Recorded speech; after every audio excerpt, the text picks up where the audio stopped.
Good afternoon. So let us come to the last part of Langston Hughes's poem through a review.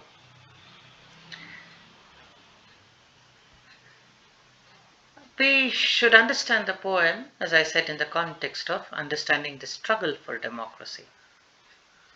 So there are certain key points that you have to remember. There is a strong relationship among the concepts of democracy, rights, and freedom. It's brought about in the poem. Independence and freedom have to be demanded and cannot be experienced through patient waiting. And the history of American democracy as a political system does remind us that either one has to fight for the rights after becoming aware how a race or people are being exploited. So this is also true of the ancient history of Indian democracy. That is why, when they were slaves, you see the abolitionist movement starting to abolish slavery. And the civil rights war was fought under the leadership of Abraham Lincoln, and the Emancipation Declaration happened in 1863. The Liberator was a newspaper which was started by Garrison for blacks and slaves. So it did not happen overnight. Propaganda, advocacy, movement, protest, war, all this happened for equal rights.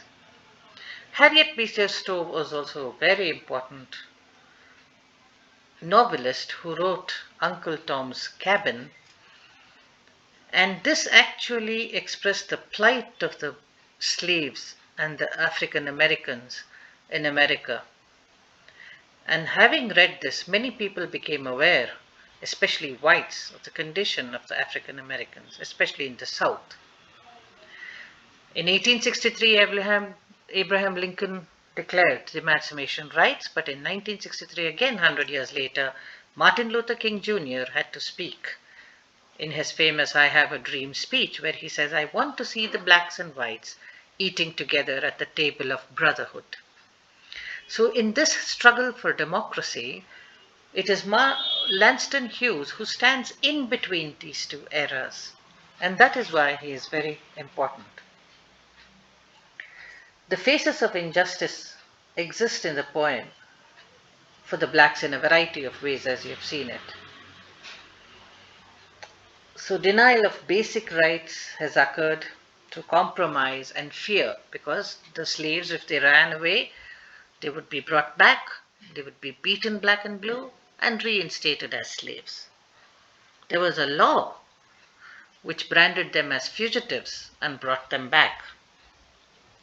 So the poem also dwells on the necessity of taking action for changing this discriminatory practice.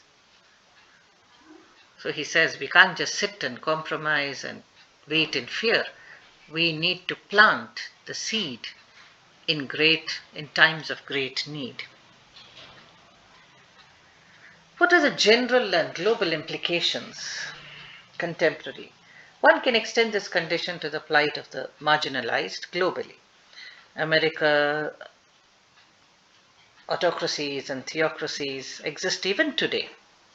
In a post-truth, postmodern society, communities are becoming highly mechanized and digitalized, where the lack of freedom for the consumer in a market economy continues to trouble citizens.